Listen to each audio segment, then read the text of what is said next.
as we enter the apartment, my sister's got a decent size foyer, and of course, we want to think about storage solutions. You want them to be compact because it is still an apartment, but you want a place for keys and mail and to check your hair or whatever in the mirror before you walk out the door. So this solution was obviously really easy to put in the room, and it made a lot of sense. But you also want a place to sit down, take off your shoes, that kind of thing. And in this apartment, the space opens right up into the main living space. So thinking about how these things coordinate, thinking about what the overall effect is going to be the minute people walk in and experience the space is important. Obviously, the most significant visual aspect of the room is just that it's got really, really tall cathedral ceilings. So we wanted to do things that played around with height, and we also wanted to have things that unified and told a sophisticated color story, which we'll talk about now. One of the first pieces, because my sister's been in this apartment for several years, and she's, it's not her first apartment. She's raised children and everything, so she's had a couple of pieces for a long time. One of the pieces she's had for several years was this couch, which I absolutely love. And that was kind of our jumping off point and what we wanted to sort of design around. And especially considering that my sister's signature, her favorite color, her signature color is orange. The couch itself is really great because it is a neutral gray, but it's a little bit more interesting than that. It's actually a very, very blue gray. There's a lot of sort of blue, icy tones to the gray. And it's got this sort of linen denim pattern. So the couch itself has interest. It's got texture, it's got color, it's got variation, it's large, it's super, super comfortable. The seats are very, very deep. So it's a really great piece. And because it is a neutral, it gives us a nice sort of backdrop and a way to create very sophisticated tone-on-tone texture experiences that will allow the pop of orange that's going to be seen throughout the space feel like a highlight and a very sophisticated highlight and not overwhelm the space, which is what a color like orange can do if you aren't careful.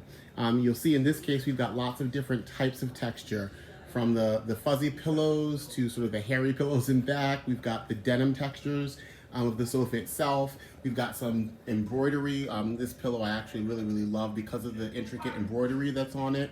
And we've styled it pretty simply, but we've got an overall sophisticated effect because of the way that we've treated the color. And this rug, which is actually a piece that's been in the family for a long time, I actually gave this rug to my sister several years ago. It's probably maybe 20 or so years old. Because she's got carpeted floors, there's still no reason not to define a space with an area rug. I like to put a rug on top of a rug. And in this case, the color scheme couldn't have been more perfect.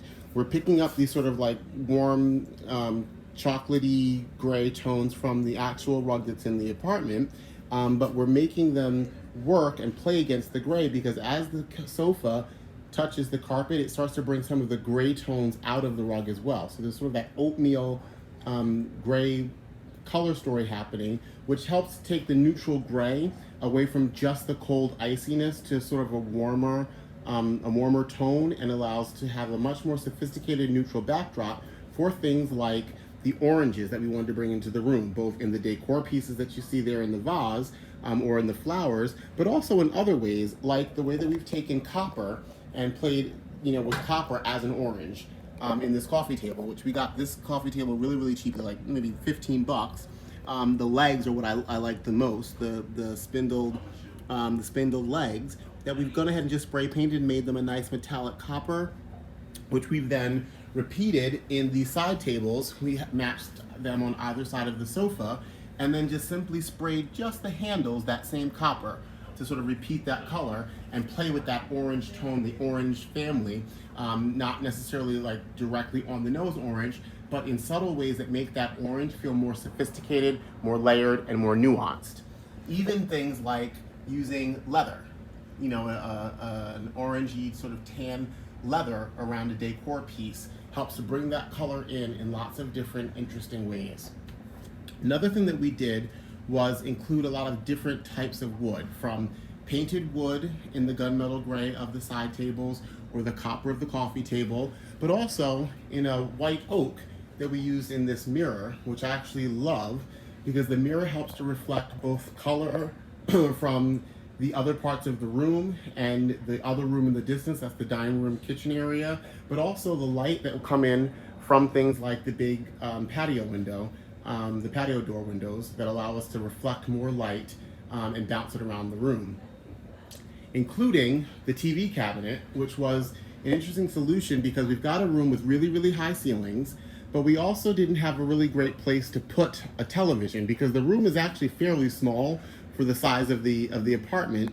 And because we've got the fireplace here in the corner, and it wasn't really feasible to hang the TV above the fireplace just because of the height of it and the viewing angles. So instead, we used the mantle to have, just sort of an art experience on our mantle, and then use this big sort of imposing cabinet that we've then reduced down by painting just the inside lattice borders in the same gunmetal gray that we see on the couch and the side tables on the opposite side of the room, which helps give the visual impact of reducing the size of the cabinet enough to make it not feel imposing, but still allow it to bring your eye up and play with the vertical space in the room.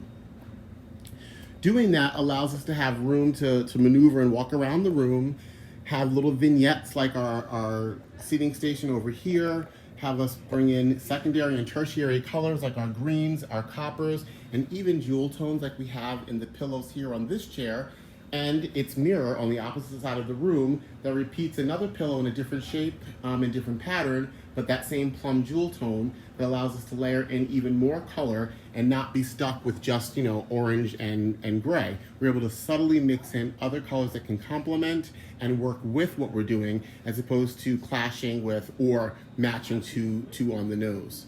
Plant life is always important, and especially when you think about bringing in your own personal style and personal taste and cultural experiences to your room, you're going to have things like family photos. My sister is the mother of 2 kids who are no longer this small, but she's got lots of family photos throughout the space, which is important, but so is picking out pieces of art, things like this sort of pop art moment that we have here. My sister was born in New York. New York's an important city for our family and for her, so that was important to reflect in the room. Even in this corner, we've got, a piece of artwork. It's a dancing shot on 125th Street in front of the Apollo that sort of mimics a very, very famous painting in Black culture. This is sort of a riff on that. Again, another important and one of my favorite pieces of art in the room. We've got other sort of culturally significant pieces reflected in the room, even things like having, palm trees and sort of tropical plants, reflecting our Caribbean culture, and it's a nod to those sorts of things as well. So just finding moments to bring in color, vibrancy, but also significance to your space, both from a personal and a cultural perspective, are important in creating a room and a home that feels like it's yours, that feels interesting and feels comfortable.